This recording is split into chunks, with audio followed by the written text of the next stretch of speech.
Aloha, Jennifer. It was very, very, very nice meeting you today. I'll tell you what, I'm going to take you through a little exploration that you could get anywhere, but it has my shining face on it. Just to let you know, you can go to this YouTube channel onto which this video is from. This one is unlisted until you decide you don't want to do lessons anymore, and then I open them to the public.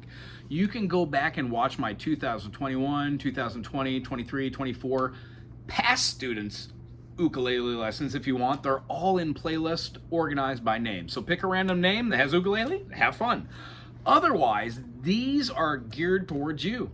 If we play our third finger on the third fret of the A string, we would be playing a C note.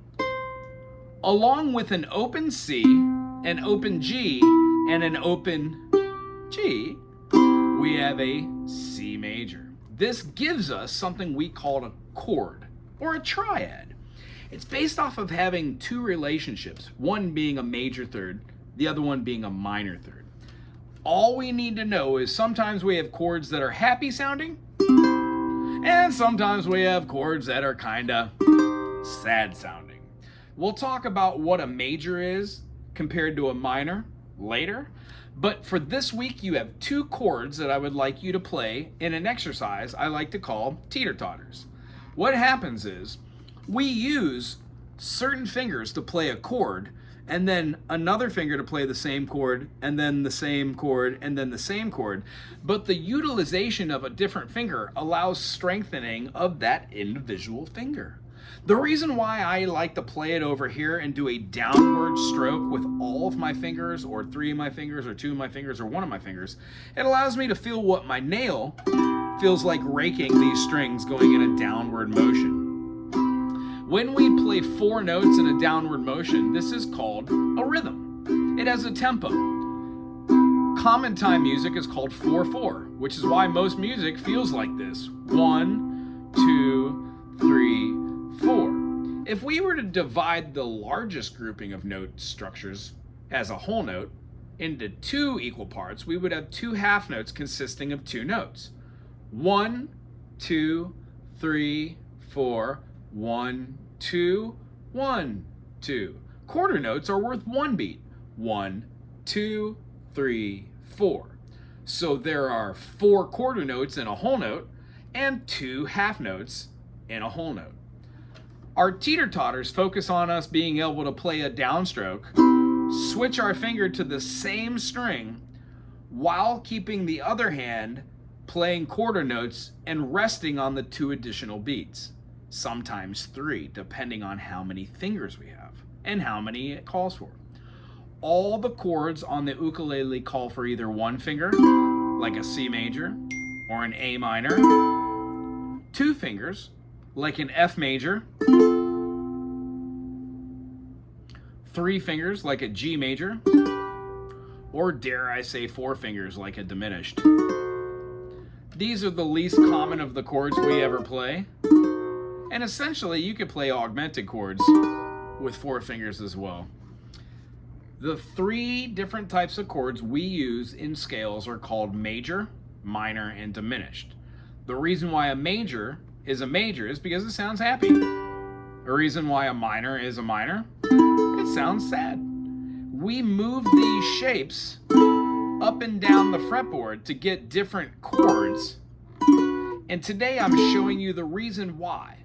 Teeter-totters, when we play 1, 2, 3, 4.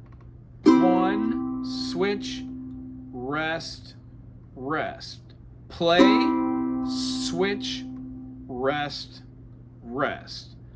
This focuses our brain on a very, very specific mechanism. Being able to play, skip beats while keeping our hand moving, and then keeping our finger on the same fret.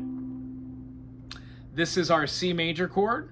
What I'd love for you to do is try to do it with the C major chord this week, and then the F major. C major being a 1-finger chord, and then F major being a 2-finger chord. When we play the F major, we are playing the first fret on the second string, the E string, 4, 3, 2. E becomes an F. We're playing our second finger on the second fret on the G string. It becomes an A. We have an open C and an open A. Therefore, the A is doubled, giving us F-A-C. What we really want to know is when we do our switch, we play the chord on the 1. On the 2, we move our finger off and put our finger down. And then on the 3, we put a finger to cover the note we just removed from. We rest one more beat and then play on the 1. 1, 2, 3, 4.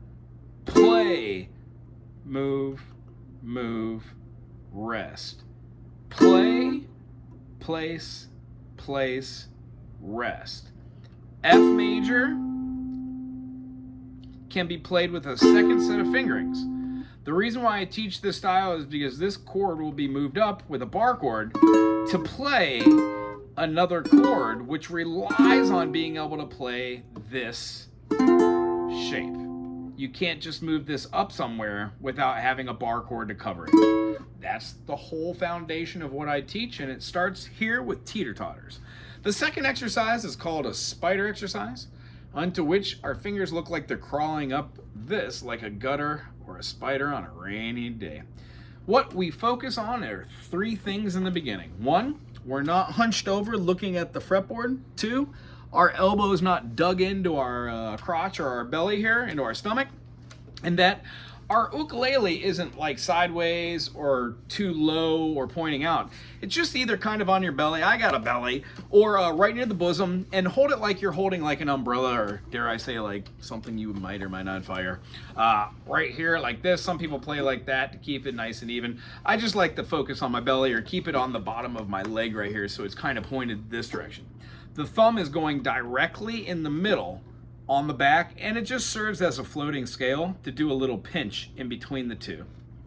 When we play the spider exercises, we play our first finger and we pluck the string while putting our fingers over here directly in the middle of the string to play. We want to keep these fingers down in the beginning because what it does is it builds tension and forms our tendons to nicely build muscle structure.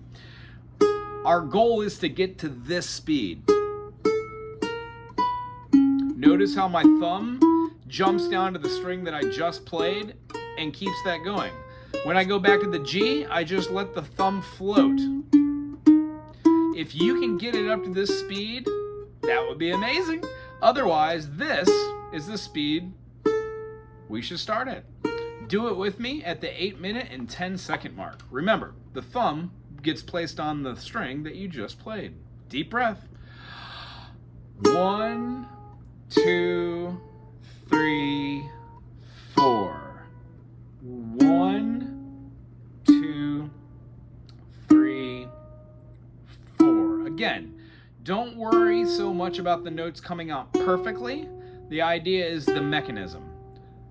By the time that you clock doing this for more than 1 hour, which means if you were to play for 15 minutes a day, by the time you clock 1 hour, I guarantee you, all of these notes will come out nice and loud.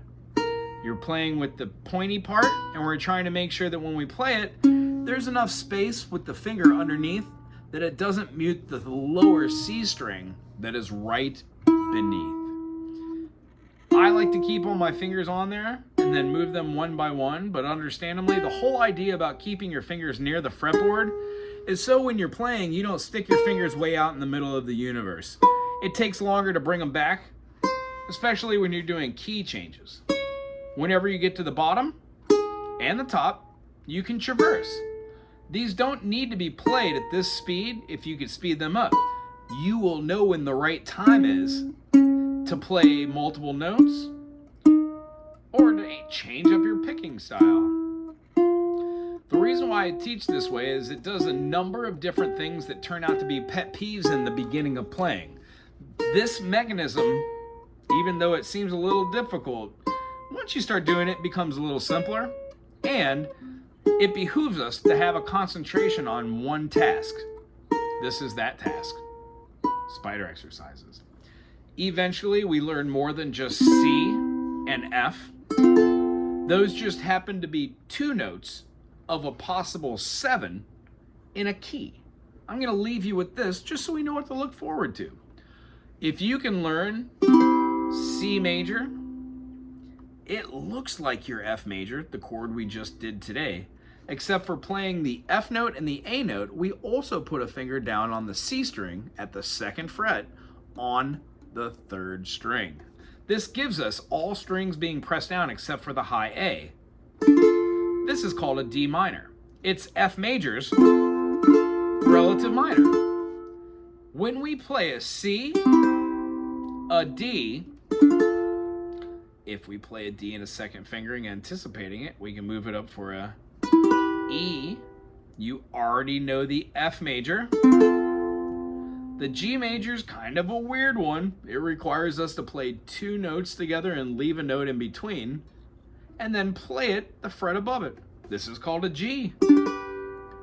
Major, minor, minor, major, major. The next one's called A minor. It also is a 1-note chord. Very fun, very simple to play like the C. If you so choose to go above and beyond, of course you can do a spider or a teeter-totter utilizing any of these chords. It just helps you surpass lesson time and then get a little bit quicker at doing these mechanisms. You know what I mean? And then lastly, the B diminished is a name for a tone that wants to lead into another. When we hear them all together,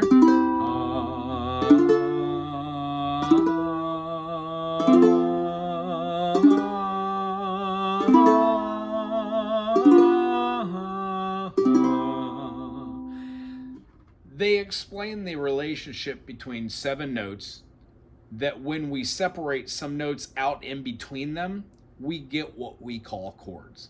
This is how a key signature works. The most standard of which you just saw, C major. I hope this helps you in your foundation to know that chords don't necessarily need to be played with the same fingers. Sometimes chords that we hear have different ways of playing them, but all of the shapes that we learn to play like this C major comes from knowing another shape. And then we just manipulate the fretboard to see them. Other than that, my channel on the YouTube, if you Google WAGO, WAGO, and any chord you want to hear, it will come up on that YouTube channel, as I've done every chord possible for the ukulele and many other instruments. I really do hope that you enjoy this, and you give me a buzz if you're still in town. If this is too much information and you want to try next time you're back on the island, look me up, pop on in, and my number and my website can be attained by the QR code on the back of my pics. Thanks so much. It's good meeting you. Aloha.